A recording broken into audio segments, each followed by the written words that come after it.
Nelson Mandela's daughter Zinani says her father is doing well. And Equal Education says Basic Education Minister Angie Motshekga has had more than enough time to publish a binding set of guidelines for improved infrastructure in schools.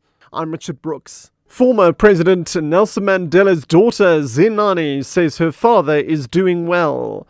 She addressed journalists while viewing well-wishing cards, banners, flowers and flags outside the Pretoria hospital, where her father was being treated for a recurring lung infection.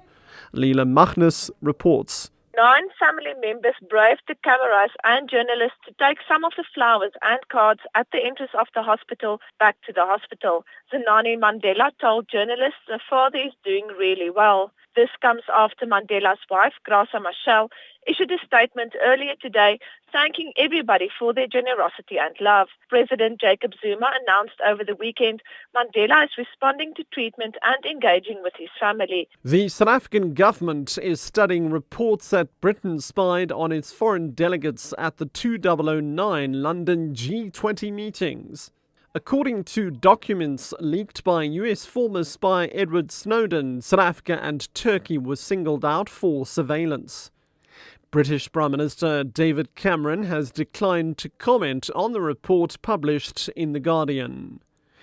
The paper says it's seen documents concerning the work of Britain's government communications headquarters, its electronic eavesdropping agency. According to the files, British spies tricked delegates into using specially prepared internet cafes. The cafes allowed spies to intercept communications and monitor email messages and phone calls through delegates' BlackBerry devices. Education lobby group Equal Education says Basic Education Minister Angie Motshekga has had more than enough time to publish a binding set of guidelines for improved infrastructure in schools.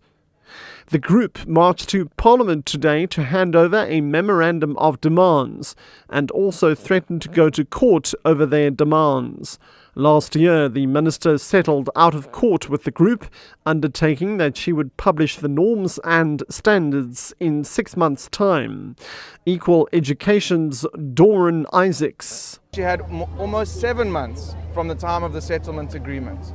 She's written back now and said she wants another 6 months to go through the entire process again. And after 4 years of promises back and forth, we just cannot believe that anymore. We cannot trust that. A separate cleansing ceremony will most likely be held in Marikana for the families of the 2 police and security officers who were killed last year during a labour dispute at the Lonmin Platinum Mine.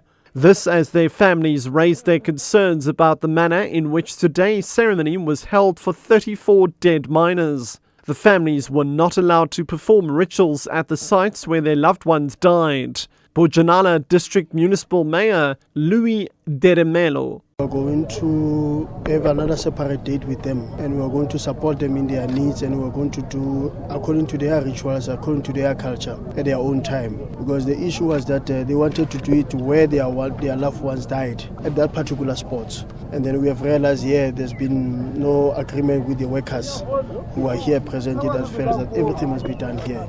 South African soccer coach Gordon Igesund says he'll wait for a ruling by FIFA against Ethiopia before raising his hopes after Bafana Bafana was thrown a lifeline in their quest to play at the World Cup. Igesund was speaking at his team's arrival at OR Tambo International Airport in Johannesburg. Bafana Bafana lost to Ethiopia in Addis Ababa in a 2014 World Cup qualifier, securing Ethiopia's place in the final round of African qualifiers. However, FIFA has since announced that Ethiopia were alleged to have fielded an ineligible player in their victory over Botswana on June 8. Disciplinary proceedings have been opened.